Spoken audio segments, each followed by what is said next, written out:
Hey, King Spring Church family, I hope that you're doing well and staying healthy in the midst of all that's transpiring around us. As most of you are already aware, we at King Spring have suspended all of our activities through the end of April as we are coinciding with the declaration from Governor Kemp and doing our part to social distance and flatten the curve of this virus. And so we won't be gathering for any activities physically here on campus.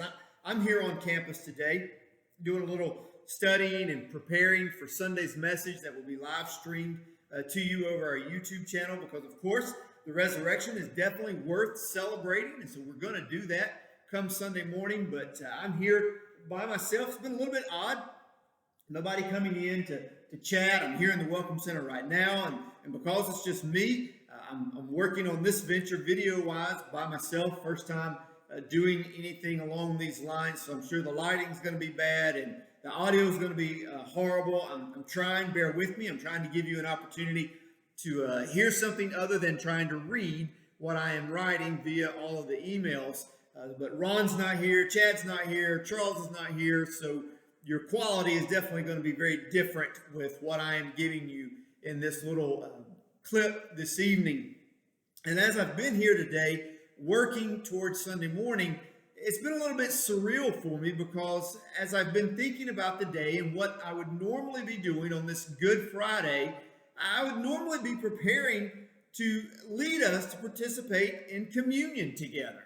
And of course, a part of that preparation would be sharing the details of why this really wasn't such a Good Friday for Jesus, and the fact that it actually was a pretty horrific day for him. In fact, it started even the day before, from gathering with his disciples to remember the Passover celebration on Thursday, to being betrayed by one, denied by one, abandoned by the rest. Jesus experienced an isolation unlike anything that we have over the last couple of weeks as we talk about being isolated in our homes. Jesus felt an emotional isolation as he bared the weight of sin on him as he headed to the cross. And yet, it was something that he knew was coming.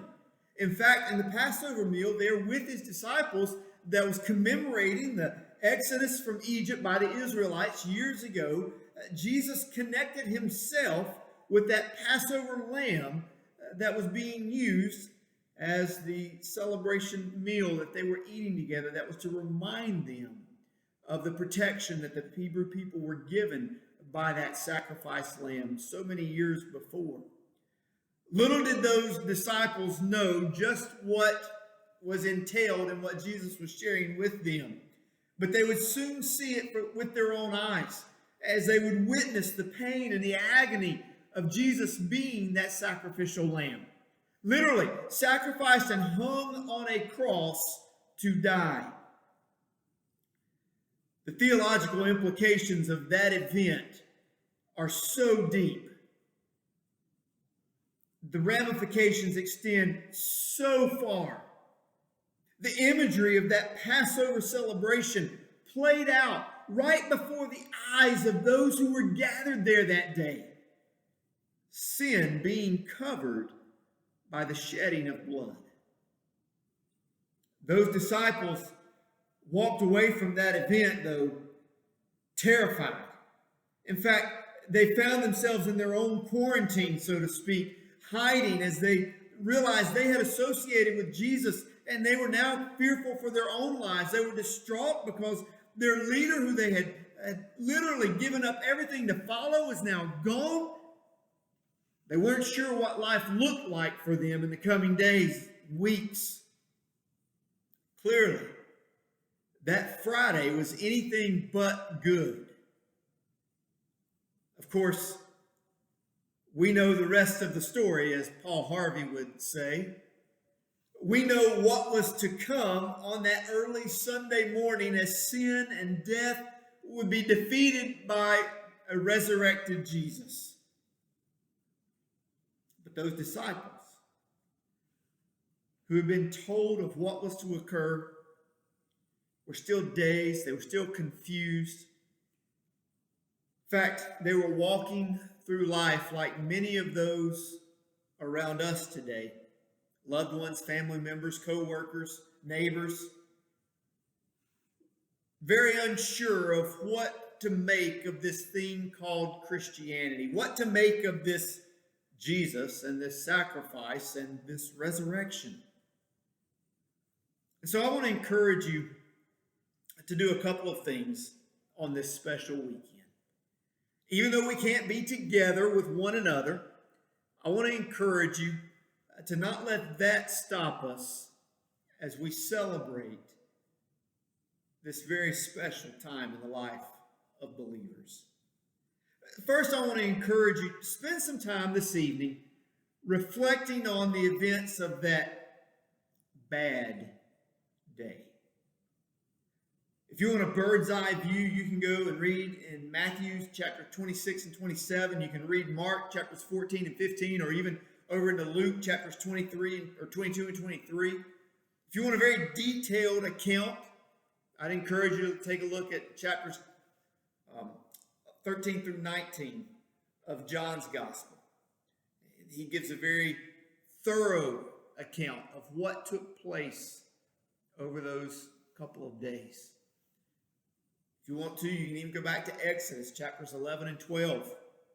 And there you can see the story behind the image that Jesus was describing himself as evidencing that sacrificial lamb. Just want to encourage you, spend some time reflecting and contemplating on the cross, on what Jesus was willing to do for us by dying in our place. Take some time, share as a family, talk about just what it was that Jesus endured, so that we truly have a grasp and an understanding of the physical pain, the agony that Jesus dealt with. But second, I want you tomorrow, if you go out and are walking for some exercise, if you're kind of roaming through the neighborhood because you're a little stir crazy in the house, I want to encourage you to not just get some physical exercise, but to do some spiritual exercise in the process. Take that opportunity to pray for your neighbors around you. Pray for those you see, those you walk by their homes. Lift up even others who maybe aren't in your neighborhood, those who are fighting on the front lines of this virus. Pray for all that you can think of, our leaders in government, our medical professionals, those who are impacted financially by all that's taking place. Lift them up, because many of them are walking through this weekend confused by all this resurrection stuff. Pray for God to work in their hearts, that they might truly see how we can walk through this time with hope. And then lastly, I want you to go ahead and make a point to join us Sunday morning virtually at 11 a.m. for our service as we stream that to you through our YouTube channel.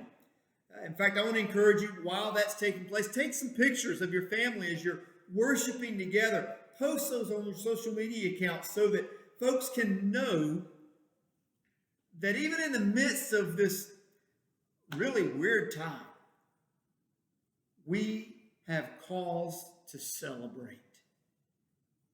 Let's share with folks that our celebration of the resurrection isn't dependent on the perfect circumstance.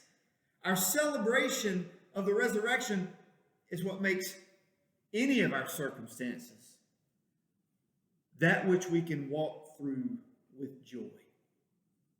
So take some pictures, post them, use the hashtag Jesus is alive even when we are apart. There we go. How's that? Long hashtag.